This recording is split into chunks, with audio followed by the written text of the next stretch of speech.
Nutrition and exercise, a healthy partnership. Good nutrition is essential to your well-being, and my special guest, Lee Jackson, is going to share the secrets of label reading. What's in the label is all about good nutrition. What's on the label is the first step to understanding good nutrition. Lee Jackson, registered dietitian, associate with Holly Clegg, a well-known author, is going to demystify label reading. And we're going to start off with the very first step that everybody should take when we start reading labels. Okay, you're exactly right. Health claims are written front, side, back of all packages in the stores these days. But the very first thing you want to do is turn it around to the back of the side where the nutrition facts are and check out the serving size. That's the most important thing. You want to know how much food you're getting. All these ingredients have everything to do with how much food you're getting, so that's what you want to be aware of. Calorie content, I know, goes hand in hand with the serving size. Exactly, because you may very well be, bottles of drinks these days might be 2, 3 servings per bottle. You might get, or a bowl, you might be pouring a bowl of cereal. You're getting 2, 3 times the amount of fat and calories. Okay, the next one that we were looking at basically is health claims. Almost every food choice that we make has some kind of health claims. For example, 100% heart healthy, made from natural juices. Your comments on that? They can be misleading. They are regulated, but that shouldn't be the very last thing you look at and put in your grocery basket. You want to continue to look at the nutrition facts. Check out the calories, the fat, the fiber, the sugar. Make sure it is, and compare, it is the best choice for you. Don't just look at the health claim on the front of the package.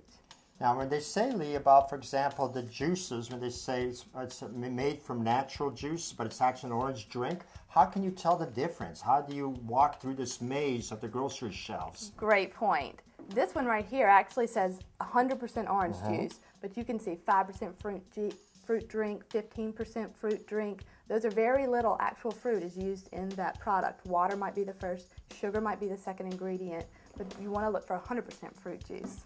When we look at low-calorie snacks, Lee, I think this is very misleading because basically we say, okay, we've got to cut down our calories, and it says, oh, 100 calories. Well, guess what happens in the real world? We don't eat one. Absolutely. Basically what they've done is taken an unhealthy product and made it very small into a smaller package to make it fit into 100 calories, but it doesn't mean it's good for you. Good nutrition is not just about calories. Sodium, incredibly important. Incredibly important. Sodium's added to canned foods to help stay on the shelf, but we want to minimize the amount of sodium we eat. Look for no salt added. Rinse the beans when you get home to lower the sodium. In summary, what Lee is saying is become a detective. I think it's quite enjoyable. Once you understand it, you'll be amazed by how well you're going to do. Nutrition is healthy and fun at the same time.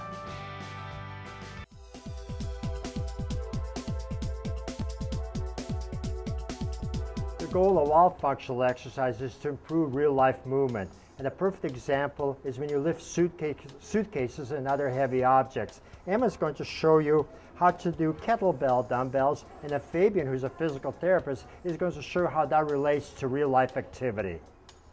What she's doing now is she's doing a standard deadlift with equal weight in both arms. Very key. What you want to make sure is that she keeps her back upright and that her knees are not going past her toes and she's staying in midline. Now, a functional activity far as lifting a suitcase, which translates very well, is if she would have to lift one suitcase. Same technique. She's going to stay in her midline. She's going to lift with her legs, keep her back upright. What people have a tendency to do is when they lift a heavy suitcase and when we get fatigued and tired throughout the day, especially with long travel, they start lifting it leaning to the side. And that's not correct, and then you're going to start having back pain. The other key to safety, Fabian, is that when people fatigue, they start rounding their back. So it's incredibly important that you keep that back slightly arched or neutral position. Absolutely. Now, one way to helping you with do that is looking straight ahead, because if your head looks down, your spine curls up, right? It rounds. Right. A lot of times what I tell people is to pick an object where you're looking up, say the top of the ceiling and the wall of a room, and that will keep that back more in a better functional position. Exactly. Thank you, Emma. Now next, Michael is going to demonstrate actually training techniques that are going to help you in lifting objects. And once again, the deadlift. In this instance, what he's doing, he's using it what we call an overhand grip. Because when you're lifting objects, your arm strength actually plays a role. Even though arms are supposed to be hooks, the biggest problem is a lot of people start using arms as for biceps to help. You should never use it, they're just hooks. Right, Fabian? Correct. Now, you notice again that he keeps the bar close to his shins, keeps it close to his body, keeps his back nice and flat, he looks straight ahead. Now, to really improve your strength, you can use what we call reverse grip or corkscrew effect. For an athlete, basically what will happen is they would work to the next level, and that next level now is combining movements. And Fabian, you're familiar with this, deadlift to clean, especially with high school athletes. Right, and what he's going to do is he's going to go back to a standard lift, a standard grip, and then he's going to make sure he keeps his back straight. He's going to find a point on the wall. He's going to explode up into a deadlift position using his legs, and then he's going to take those arms and flip them up to his chest level. When you're looking at the deadlift, it's an essential movement for physical performance as well as for athletic performance. So make certain that's part of your daily dozen.